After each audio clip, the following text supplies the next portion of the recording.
Bonjour, dans ce tutoriel, nous allons voir comment faire de la mise en page automatique à partir de formulaires que j'ai créés sous Acrobat, qu'on m'a renvoyé par mail pour homogénéiser les bruts d'un catalogue qui sont remplis par de multiples intervenants, donc avec un manque de rigueur total. On va pallier à ce problème grâce au formulaire. Ici, j'ai créé dans Acrobat une application, une action pardon, qui va me permettre d'exporter tous les formulaires au format XML. J'ajoute les fichiers, mes formulaires renvoyés et remplis. Je les exporte en XML. Ils sont ici. Maintenant, ces XML, je vais les compiler grâce à Automator en un seul fichier. Alors, mon petit Automator est là. Je vais demander à être au même endroit. Je vais l'appeler ma compile. Je vais les mettre au même niveau. Voilà. Continuer. Et j'ai bien mon fichier compile que je duplique. Je vais changer le suffixe et en faire un XML. On est en format texte brut, donc il n'y a aucun problème. Je vais nettoyer le code qui a été répété dans chaque en-tête pour en faire plus qu'un seul contenu dans une balise XML globale. Ici, plein de XMP ont été rajoutés, des métadonnées qui sont créées par Acrobat et InDesign. Donc on va nettoyer ça pour que l'import se passe bien. Ici j'ai fait des petites requêtes de nettoyage du code avec une première requête pour tout ce qui était dynamique dans l'XMP, c'est-à-dire propre à chaque document, la création, l'idée, etc. Les heures de modification. Ici c'est du récurrent, je le remplace partout. Alors il l'a remplacé partout.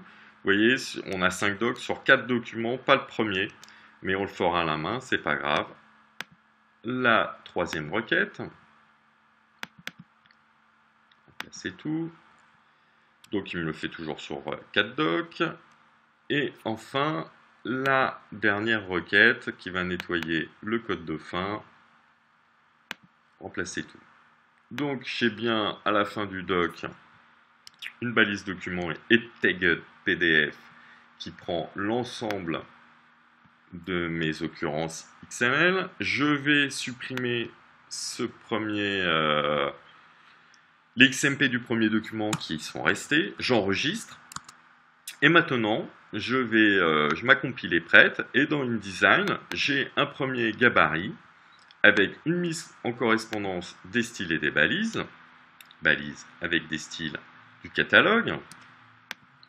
Je vais importer mon fichier XML, importation XML, la compile, OK.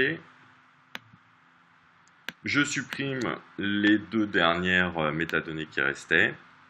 Et ici, je supprime les retours paragraphes vides. Et j'ai bien mon texte qui arrive formaté.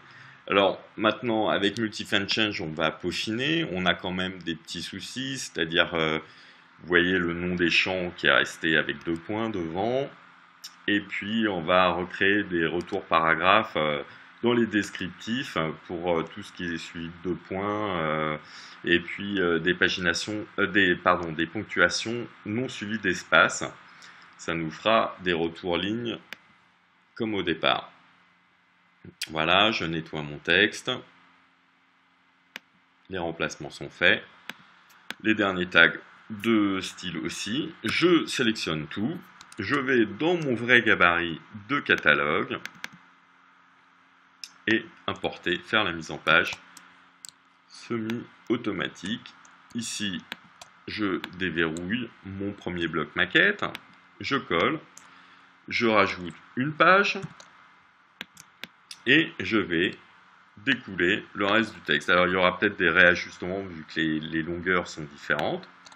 Voilà, je crée autant de pages que nécessaire pour dévider mon texte, ici dans la palette. Et maintenant, je n'ai plus qu'à valider le bon report. Donc ici, j'ai un problème de bloc trop long d'une part, trop court d'autre part. C'est le nom de la carte. Voilà. Et mon texte continue à se dévider. Voilà.